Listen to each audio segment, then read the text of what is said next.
Dans les métros de Montréal, on se rend compte qu'il y a une augmentation terrible de crimes qui se passent. On parle de tentatives de meurtre, agressions, vols. Et selon le journal que je suis en train de lire, on dit que les crimes ont presque doublé en fait. Moi, je me rappelle tu sais, quand je suis arrivé vers 2007, 2010, jusqu'en 2018 même, je n'entendais pas ce genre de choses. Il m'était arrivé des fois que quand j'étais dans le métro, les gens se battaient et je partais séparer les bagarres. Hein. Je pense que ça m'est arrivé 2-3 fois, mais voir que les crimes ont quasiment doublé, triplé, c'est très inquiétant. C'est vraiment inquiétant et je me pose vraiment des questions de qu'est-ce qui est en train de se passer vraiment dans la ville de Montréal. Je ne comprends pas. Et vous savez, ceux qui vivent en région, généralement, prennent rarement le métro parce qu'ils sont toujours en voiture. Ok, fait que moi, quand j'ai lu ça, ça m'a frappé. C'est sorti le 27 juin, fait qu'il y a 2 jours, l'article, ok, sur le journal de Montréal. Vu que je ne prends pas constamment le métro, que je suis toujours en voiture, quand j'ai lu ça, ça m'a frappé. Je me suis dit, man, il faut que je m'intéresse en fait. Les crimes contre la personne, qui comprennent les tentatives de meurtre, les voies de fait, les agressions sexuelles et les vols qualifiés ont presque doublé entre 2022 et 2023 dans le réseau du métro de Montréal. Donc, ça veut dire que si j'envoie mon enfant à l'école et que l'enfant doit prendre le métro, je dois m'inquiéter. Ça veut dire que si mon enfant veut aller au centre-ville faire des achats, mon enfant doit s'inquiéter. Qu'est-ce qu'il faut faire? Est-ce que ça veut dire que on doit maintenant acheter les voitures à nos enfants rapidement? Je ne sais pas. C'est quand même inquiétant. Et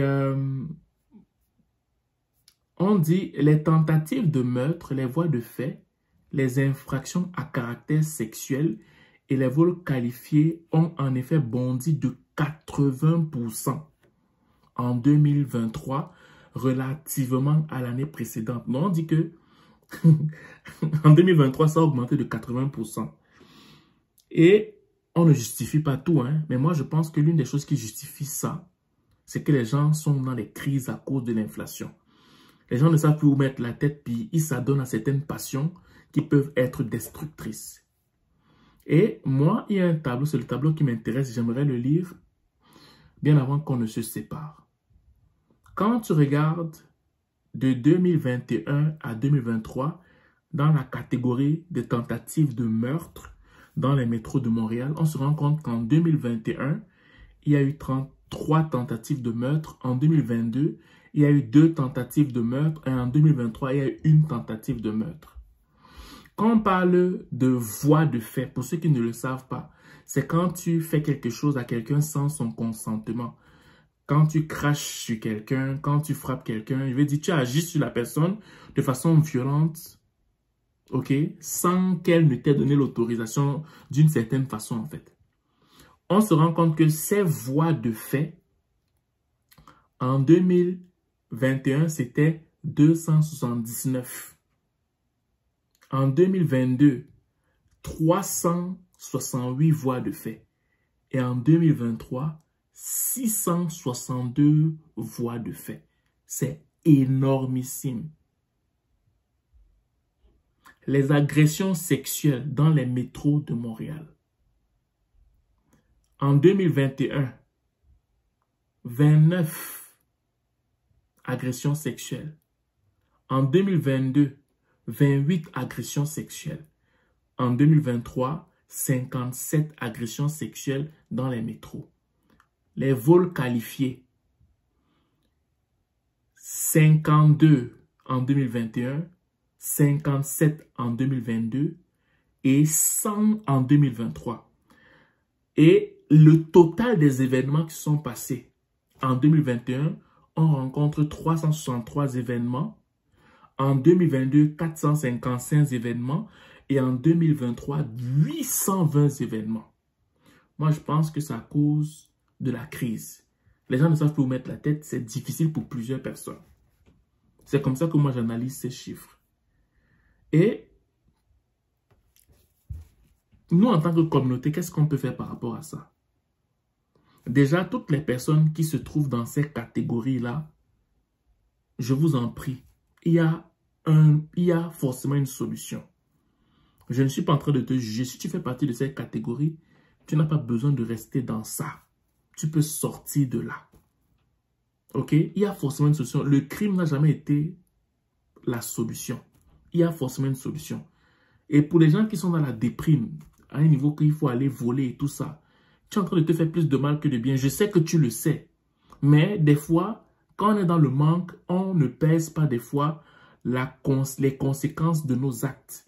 Qui peut faire en sorte qu'à un moment donné, on te condamne pour la prison, puis ça salit ton dossier. Tu cherches le travail, tu cherches n'importe quoi, ben tu es déjà fiché en fait. Donc, j'ai fait cette vidéo pour te sensibiliser afin que si tu es dans ça, s'il te plaît, sors de là. Et pour nous, parents qui envoient nos enfants, qui devons prendre les métros, les transports en commun, il faut déjà parler à vos enfants, leur donner des skills, des façons de se comporter lorsqu'ils sont ou qu'elles sont face à ces situations-là, en fait.